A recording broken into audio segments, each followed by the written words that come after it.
is Jeanette, and I want to thank you for joining me on the channel Jane Reads. So today I'm going to talk about some authors that I would like to read to zero. That means I would like to read their full backlist and keep up with their new releases. Now, have I read any of these? Have I read any authors to zero? We'll find out as we go through this video. Okay, so for this list, I picked 11 authors. And to be eligible for this list, it means I've read at least 3 books by them and want to read their full backlist and their new releases. It also means I'm only tracking books I've read since 2011. I started my Goodreads in 2011, so that's when I really started tracking what I've read. Majority of these books have come out after 2011. However, there are a few that are before that I know I read, but I don't have them recorded as read on Goodreads, so they're on this list to read, so I can get them marked on Goodreads and on my spreadsheets that I keep now. Okay, so one of my goals for 2025 is to read 5 authors to zero. I am not choosing 5 particular authors. It just has to be 5 of these 11 authors that I'm mentioning today. So kind of as I go through my reading next year, I'll mark off, okay, I now finished that author, that's one. Which other ones can I finish? So I'm not saying it has to be certain authors. Okay, so as I go through this list, I'm going to talk about what the author writes, what genres they write, how many books I've read by them, how many books I have left to read by them,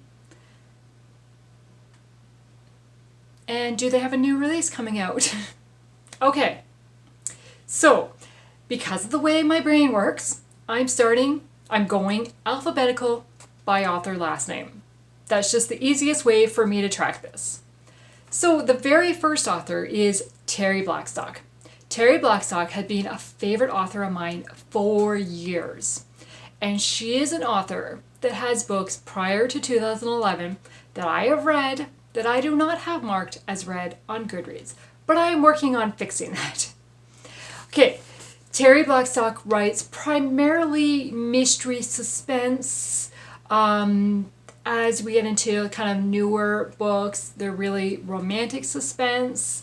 And then she does have a couple, one in particular, Catching Christmas, that isn't really a suspense. It's a Christmas book. I don't know which kind of genre you would consider it as.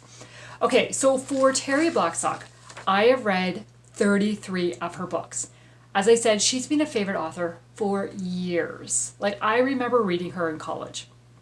Okay, I have 5 books left to read by her. And 3 of those 5 I have read before. And only one of them I don't own physically. I need to fix that. I do not own all her books physically. I think I'm missing 4 of them. I think that's what it is, but I've read them on my Kindle. Okay, so the 3 that I have read previously, and I am working my way through them, is Intervention, which is book 1 of the Intervention series. And as you can see, I'm reading it. I'll probably be done it by the time this video goes up. Then book 2 of that series is Vicious Circle. And then I already have book 3 of that series marked on my Goodreads. So then there is a standalone Predator. And then the other one is Emerald Windows, which is the one that I do not own and I have never read. And I have never read Dawn's Light by Terri Blackstock. Obviously by Terri Blackstock. That's just, an automatic reaction. You say the title, you say the author's name. Okay, so I have 5 books left to read. As I said, 2 of them will be finished in the month of December for sure. So I'm very close to reading her to zero. Now for this list, I did not include any of her co-authored books that she wrote with Beverly LaHaye, I think it is, in the late 90s. Okay? The next author I have is Lynn H. Blackburn. She writes primarily romantic suspense. She started with love-inspired suspense, and then she came out with full-length novels through Rebel. Yes, through Rebel. And so I have read 8 of her books so far, and I have 3 left to read. I own one of them physically, and that is Never Fall Again, which is book 1 of her Gossamer Falls series. And then she has 2 love-inspired suspense books, Covert Justice and Hidden Legacy, which were her first books that she ever wrote. And then she does have a book coming out in 2025, which is Break My Fall, which is book 2 of the Gossamer Falls series. So really, if I count next year's books, I have 4 more to read by her, and I will be completely caught up. Okay, then we have Lynette Eason, who also writes primarily romantic suspense. She also writes full-length books and through love-inspired suspense. Okay, I have been reading her for years. She is my most read author. I have read 49 of her books. However, I have not read her full backlist. I have one novella collection to read, and that is the Sins of the Past novella collection that she put out with Dani Pettrey and Dee Henderson. And I have 15 love-inspired suspense books to read. Yeah, so I'm good on her full-length books. I need to go back and read her love-inspired books, which I've read a lot of them, just not all of them. She puts out way too many books. And then I have to read the novella collection. And you will kind of see a theme that goes here. Now, based on the list that was in her most recent publication, which is Target Acquired, which is book 2 of her Lake City Heroes series, that book list does not include her love-inspired suspense books. So technically, I only have the Sins of the Past novella collection to read from her full book list that's inside her most recent publication.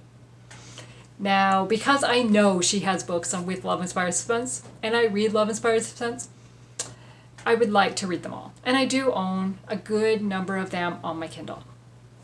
Okay, so then the next author we have is Rachel Fordham. I have read 5 books by her. I keep forgetting to mention what genre they write. Okay, so Rachel Fordham writes historical. Yes, I think they're all historical. And so I have read 5 books by her, and considering I was only introduced to her writing last year through The Letter Tree, which came out, I think, October of 23, I want to say, that's pretty good. And so I only have 2 books left to read by her. A Life Once Dreamed and A Lady in Attendance. So I am very close to reading her to 0. And as of right now, I do not know if she has a book coming out next year.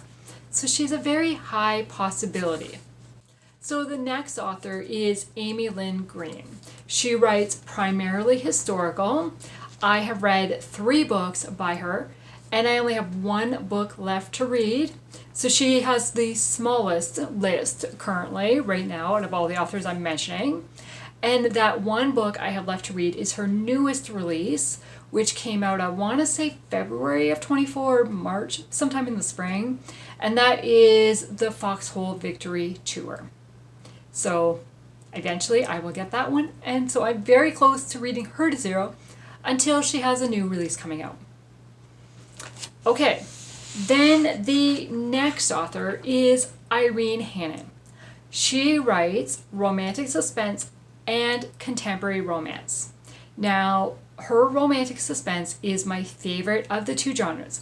I do enjoy her contemporary romance, but I love her romantic suspense. And she's another author that I have been reading for years.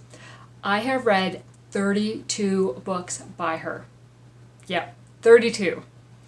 And based on the list in her most recent publication, which is Over the Edge, which came out in October, I have read all her books. Now, she does have some books that she is personally re-releasing. They are short form books that she wrote probably before she had like a publishing contract. And so she's got the rights back to them, and she is kind of updating them and releasing them as encore editions, I think is what she's calling them. And I have not read majority of those. But otherwise, I am completely up to date if you base it on the book list. Now, she does have a new book coming out next April called Sunrise Reef, which is the next book in the Hope Harbor series. So it's a contemporary romance. That right now is the only one I know of, but most likely there should be a third book in her Romantic Suspense series coming out probably next October.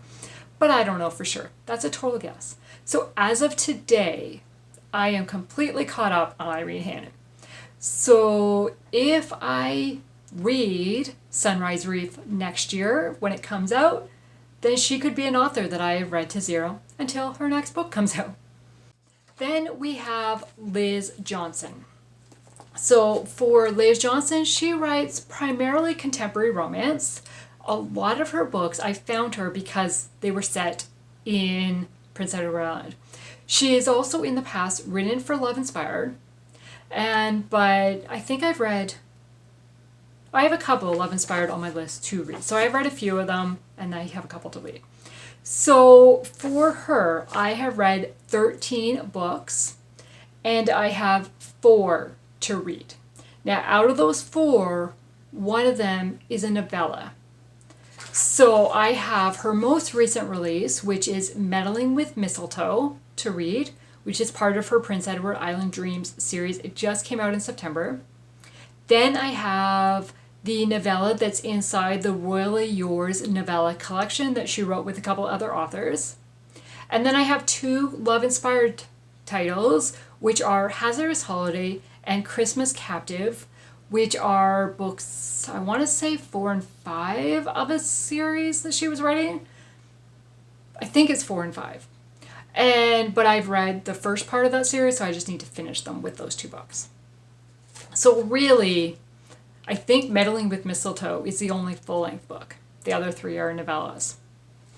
Okay, then the next author we have is Dani Pettrey. She writes romantic suspense, and she's been another author that I have really enjoyed for a number of years. And I have read 14 of her books. And I only have 2 to read. And out of those 2, one of them is a novella, which is the novella that's inside the Sins of the Past collection, which is also the one I need to read for Lynette Eason. So if I read that one, it will get me closer to finishing 2 authors. Then I have a full-length One Wrong Move, which came out just this year in the spring. So this is book 1 of a new series she's doing. So there is a book 2 coming out in the spring of 25. So again, I'm close, but as she keeps publishing, I have more to read. Okay, then we have Sarah Sundin. She writes historical, and I have read 10 books by her. She is an author that I discovered, I want to say in 22, and I loved her. I have read 2 full series by her, and I binged both those series. And then I've read a lot of her standalones that she's released since releasing those series. So I have 6 books left to read by her, which is 2 series, 2 3-book series, so 6 books. Then she does have a new book coming out in February of 25. So the 2 series that I have to read are Wings of Nightingale, which book 1 is With Every Letter. Then book 2 is On Distant Shores, and book 3 is In Perfect Time. Then she has the Waves of Freedom series, which has Through Waters Deep, Anchor in the Storm, When Tides Turn. Now, I do not have any those other 5 books physically. This is the only one that I have physically that I haven't read. And then obviously the new release is coming out in February, which is Midnight on the Scottish Shore, which is a standalone. Then we have Becky Wade. This is another author that writes contemporary romance, and I have read her for years as well. I'm actually not caught up on her more recent ones than her. I've got all her old ones. And so I have read 15 books by her. I have 4 to read, and then she has a new one coming out in 2025. So technically 5. But out of those 5, 3 of them are novellas. There is really a theme in my reading. I'm not a fan of novellas. So I have The Proposal, Because of You, Love in the Details. Those are all novellas. Then I have Rocky Road, which is book 2 of the Sons of Scandal series. And then The Uneasy Street, which is book 3 of the Sons of Scandal, which is releasing in February of 25. So I just need to work on reading some novellas. Okay, and then speaking of reading some novellas, the last author is Karen Witemeyer. She writes historical, usually set in Texas. I think all of them are set in Texas, and I just love her writing. She is an author. As soon as I discovered that first book, I had to read more by her. I had to. And so I have read 19 books by her. And out of the ones that I have left to read, I have 7 titles left to read. Out of those 7 titles, 5 of them are novellas, and 2 of them are novella collections, where she's written all the stories in that collection. Yeah. As I said, I need to work on reading some novellas. Okay, so I have A Cowboy Unmatched, Love on the Mend, The Husband Maneuver, Worth the Wait, The Love Knot. And then the 2 novella collections are An Old-Fashioned Texas Christmas and Under the Texas Mistletoe. I think majority of these titles are available on Kindle Unlimited, and now that I have Kindle Unlimited, I should be able to read some of them. So I think I really need to make a novella focused month, and then I could easily finish some of these authors. So yes, so those are 11 of my favorite authors that I am very close to reading their full backlist. The one that I am the furthest away, who is funny because she's the one I've also read the most from, and that is Lynette Eason, because of all those love-inspired books that I need to read. So yes, have you read any of these authors, or do you have any favorites that are similar to mine? And should I pick 5 particular authors, or should I just leave it with making my goal of 5 of these 11? I'd love to chat in the comments below. Thank you for taking the time to watch this video today, and I hope you have a great day. Bye.